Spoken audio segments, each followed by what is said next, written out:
Hello, नमस्कार, आदाब, सत श्री अकाल, वणक्कम, केम छो, घणिकम आप सबको। तो कन्या राशि के लिए रीडिंग है 2025 कैसा जाने वाला है कन्या राशि के लिए वो देख लेते हैं।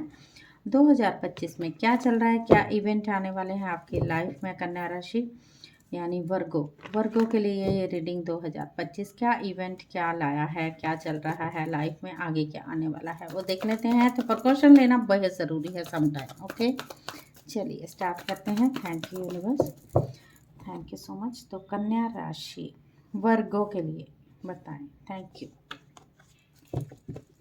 वर्गों के लिए ये साल 3 ऑफ वॉन्ड्स लेके आया है, यानी बहुत दूर की सोच रहे हैं आप। अपॉर्चुनिटी आ रही है आपके लिए, किसी चीज़ का जजमेंट भी आ रहा है।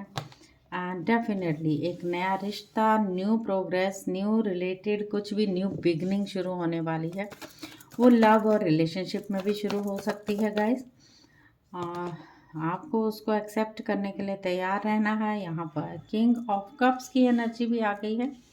तो ये कार्ड्स आपके लिए जो आए हैं बेहद खूबसूरत आए हैं।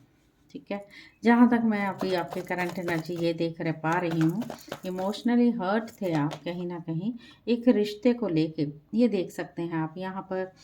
ये कार्ड ये बता रहा है आपको कि आप एक उलझन में हो, किसी चीज़ का आपको डिप्रेशन है। तो बहुत किसी का इंतज़ार करते करते आपको बहुत टाइम हो गया है, ऐसा लग रहा है बहुत वेटिंग पे हो। अगर वर्क एरिया से रिलेटेड भी है, किसी का इंतज़ार कर रहे हो, किसी कंफर्ट जोन में तो हो आप, लेकिन यू आर वेटिंग समवन, या वेटिंग समवन, या बिजनेस से रिलेटेड कुछ चीज़ें ऐसे हो सकती हैं। यहाँ पर जैसे मैं देख रही हूँ, यहाँ पर एक न्यू रिश्ता जिसकी आप वेट कर रहे, इमोशनली हर्ट हो, एंग्जाइटी में हो, थोड़ी सी चीज़ों को नेगेटिव ले रहे हो, एटीट्यूड में बैठ गए हो कि मुझे किसी से बात ही नहीं करनी। यूनिवर्स भी आपको देखो एक कप पकड़ा रहा है, भरा हुआ कप पकड़ा रहा है, पर आपने दोनों हाथ बांध रखे हैं। 3 कप यहाँ भरे पड़े हैं, बट आप नहीं उठा। आप हर चीज़ को रिफ्यूज़ कर रहे हो, ऑफर को रिफ्यूज़ कर रहे हो। कन्या राशि थोड़ा सा आगे बढ़ जाइए। तो ये साल में आपको बोला गया डिसीज़न लेने में आपको हो सकता है टाइम लगे। आप डिसीज़न नहीं ले पाओगे, जब आंखें नहीं खोलोगे तो डिसीज़न कैसे ले पाओगे। इमोशनली आपको लगता है कि आप ब्लॉक हो, आपने ब्लाइंड फोल्ड किया हुआ है और आपने आंखों की पट्टी भी नहीं खोली है। यहाँ पर 7 ऑफ सोर्ड्स। थोड़ा सा सावधान रहिएगा। 7 7 हो सकता है किसी को 7 7 नंबर नज़र आए गाइस, तो ध्यान रखिए। ये 7 नंबर जो आए हैं हो सकता है आपको नज़र आ रहे हो। एंजल्स नंबर 7 7 कुछ चीज़ों को लिए ये सिग्निफिकेंस करते हैं, किसी चीज़ की मैनिपुलेशन हो सकती है। 9 ऑफ वॉन्ड।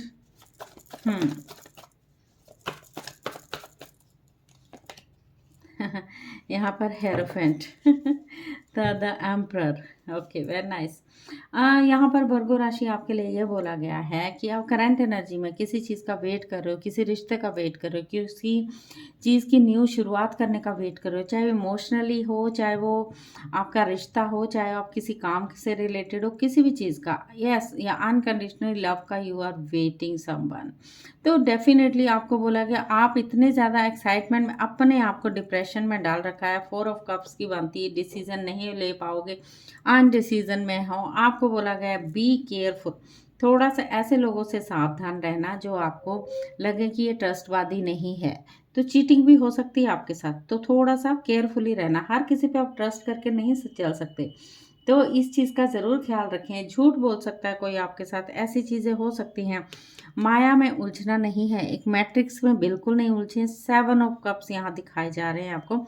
आपको 10 चीज़ें दिखाई जाएंगी, लेकिन आपका फोकस एक में होना चाहिए। बिकॉज आपकी ज़िंदगी में हाँ थोड़ा सा हेडेक होगा। अगर आपको थोड़ा सा लग रहा होगा कि प्रॉब्लम हो सकती है, आपने बहुत साहसी हो आप। यहाँ 9 ऑफ वॉन्ड्स की अगर मैं देखूं, इतना साहस है आपने, गिरते पड़ते आप सक्सेसफुल हो रहे हो। इसी साल आप सक्सेसफुल हो रहे हो और इतनी तकलीफ़ों के बावजूद भी आप उठ के खड़े हो गए, अपनी सक्सेसफुल की तरफ फॉरवर्ड किया है, अपने आगे बढ़ गए हो, इतनी स्ट्रेंथ लाए हो अपने आप। द हेरोफेंट ये बता रहा है कि किसी मेंटर या काउंसलर से आप बात करना ज़रूर चाहोगे इस साल।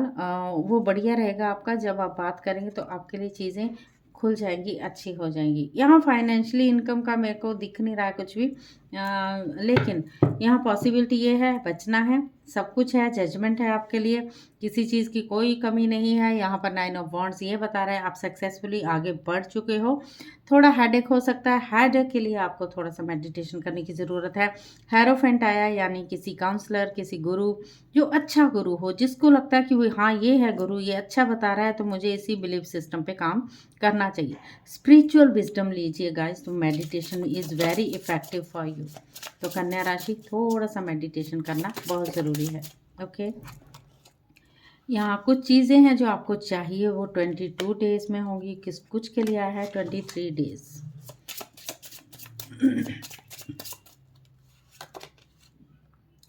कुछ के लिए आया 9 मंथ्स एंड कुछ के लिए आया है इन 28 डेज। मतलब मुझे लग रहा है, ज़्यादातर मुझे लग रहा है आपके वर्क एरिया से रिलेटेड अगर मैं देखूं तो blessing, take blessing of sweeper या ग्रैंडफादर। आपको जो स्वीपर हमारे झाड़ू लगाते हैं सो सॉरी, झाड़ू पोछा लगाते हैं, कम से कम उनको कुछ आप दान दक्षिणा देंगे, जो आपको गॉड ब्लेस यू बोले, वो आपको दुआएं देंगे, तो आगे आपके काम और अच्छे होने वाले हैं। आप अपने ग्रैंडफादर की भी ब्लेसिंग लीजिए, और हो सके तो स्वीपर जो आपके घर का काम करता है या आपके बाहर का झाड़ू भी लगाता है, तो उसको भी आप कुछ दोगे, कुछ हेल्प करोगे, उसको ब्लेसिंग लेने की बहुत ज़रूरत है आपको इस वक्त, कन्या राशि। ठीक है, तो ये करना है आपको ये काम।